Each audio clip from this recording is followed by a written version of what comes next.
masih belum menemukan titik terang. Memang sebelumnya diketahui Putri datang menuntut pertanggungjawaban Bapak sebagai ayah yang sudah hampir 5 tahun pergi tanpa kabar dan tidak memberikan nafkah untuk anaknya. Tahun 2014 silam, rumah tangga Bapak dan Putri pernah berada di posisi ujung jurang sebuah perceraian. Namun, kala dalam persidangan dikabarkan hakim pengadilan menggugurkan perceraian tersebut. Bapak mulai meragukan anak yang diperjuangkan Putri adalah anak kandungnya. Selain mengajukan permohonan cerai, Bapak Castelo juga menuntut Putri Mayangsari untuk melakukan tes DNA untuk anaknya yang dilahirkannya. Seperti apa perkembangan kasus rumah tangga Bapak Castelo dengan istri pertamanya Putri Mayangsari? Saksikan selengkapnya sesaat lagi hanya di Pagi-Pagi Pasti Happy.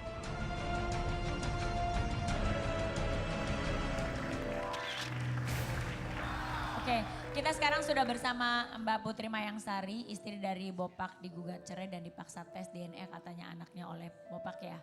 Tapi sebelum kita ngobrol lebih lanjut, kita lihat ada artikel nih. Kisruh dengan istri, Bopak gugat cerai hingga minta tes DNA. Benar? Iya benar. Sejauh ini kan tidak ada tanggapan atau respon dari Bopak mengenai nafkah anak. Dan tiba-tiba Bopak menggugat cerai dan situ dilampiri tes DNA. Suruh tes DNA berarti Iya. ada Selama keraguan ini- Bopak dong Mbak kalau itu anaknya dia. Selama ini kan Bopak mengakui anaknya dan di situ waktu lahiran persalinan Putri Bopak yang biayain, yang mengasih nama anak Putri itu Bopak. Terus 2014 Bopak merayain anaknya ulang tahun. Kok kenapa tiba-tiba melakukan Baru tes DNA? sekarang Iya, yang meragukan. Baru sekarang. Makanya. Nah ini kita Mbak kan pernah datang ke sini waktu itu ya. Iya. Nah setelah waktu dari Mbak datang ke sini pernah ngobrol lagi sama Bapak gak? Enggak sama sekali. Enggak sama sekali. Komunikasi juga enggak. Nah udah tes DNA belum? Belum, nanti sih rencananya tanggal 28 ini. Sorry, karena gue nggak tahu nih kenapa Mbak disuruh tes DNA sama, mohon maaf ya kalau salah, sama Bopak. Dulu sih sempat mau tes DNA juga 2014 dan di situ aku ketemu kan di Bopak datang ke rumah, terus orang tua aku bilang ke Bopak, kenapa Bopak minta tes DNA? Enggak, supaya masyarakat tahu bahwa ini memang anak Bopak gitu. Soalnya dia tuh teman-temannya pada ngeledekin dia, katanya kok anaknya kayak bule gitu. Masyarakat tuh nggak tahu Lah kan Bopak sebenarnya. bule. Tapi emang bule tampangnya anak kamu? Enggak aslinya enggak boleh. Enggak seperti yang masyarakat bilang, katanya matanya biru, enggak. Aslinya enggak kayak gitu, anak aku enggak boleh. Jadi Bapak intinya curiga kalau itu bukan anaknya dia kan? Intinya Iya, gitu. curiga. Oke, ada pernyataan dari Bopak. Bang Bopak. Kita Oke. bisa lihat ya. Kita lihat, cek it out. Kok Bopak curiga? Suaminya kan sebelum ngejudge orang ya kan, flashback ke diri kita dulu, apa yang lo lakukan ya, konsekuensi ini kan lo harus tanggung jawab sendiri. Biarinlah mereka orang yang mau ngobrol apa tentang Bopak, yang jelas mudah-mudahan masyarakat Indonesia ini juga tidak diajarkan tentang kebodohan. Mereka mudah-mudahan pada mengerti mana yang salah, mana yang tidak salah, benar mana yang benar, kan kita nggak tahu.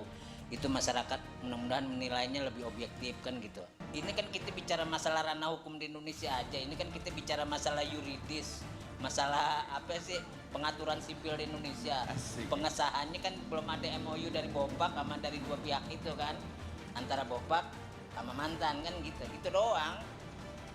Kan nggak harus melebar gitu, nggak harus begini.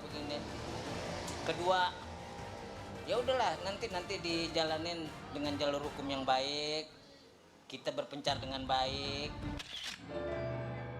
Tuh, sampai ada apa tadi kata-katanya? MOU. Yuridis. Bahasanya Bang Bopak.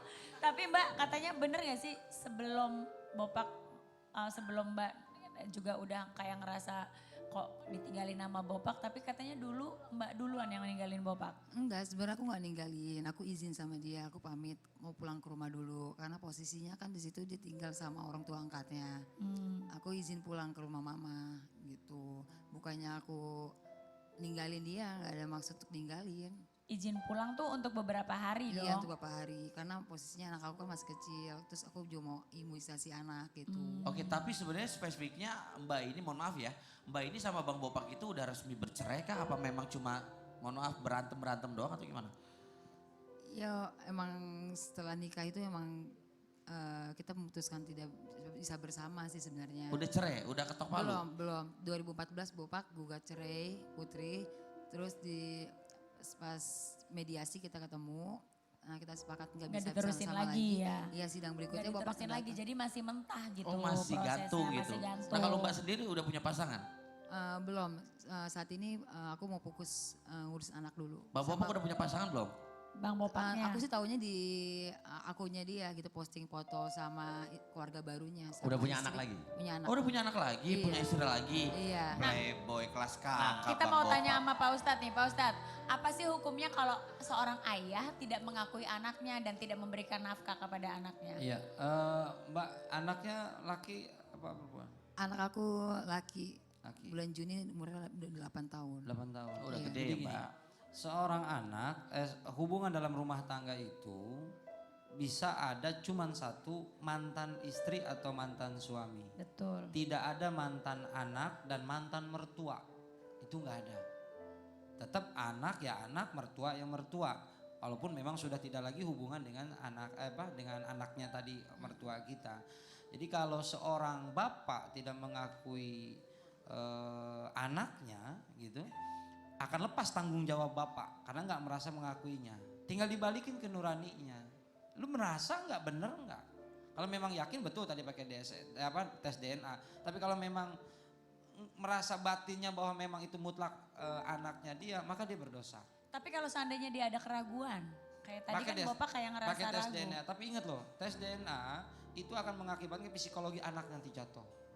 Kalau dia benar terbukti kalau bukan orang tuanya, ataupun nanti keluarga juga, anak dan orang tuanya itu juga akan mengalami psikologinya setelah terbukti itu. Lebih baik kalau saran AA, lebih baik keterbukaan aja. Kalau memang ini bukan iya, kalaupun iya ataupun tidak. Jadi yang tahu cuma sekitar kita aja. Iya.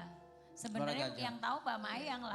Jadi Kasihan terus anaknya. Sebenarnya Makanya- Bapak makanya juga itu. mengaku itu anaknya karena Iya, dia makanya itu. dengar dari omongan orang-orang kata anaknya kayak bule gitu. Ya udah gak usah dengerin apa kata orang yang Emang bule. yang buktinya kan Mbak ngeliat sendiri tuh anak kelihatan bule atau enggak. Ya makanya anaknya itu mirip Bopak atau mirip Billy? Mirip Bapak, mirip Kalau banget. misalkan tuh anak bule berarti emang bapaknya saya. Bukan bule. Lu mah juga sembarangan lu. Diwawancara wartawan bilang anak Nikita Mirzani mirip gue.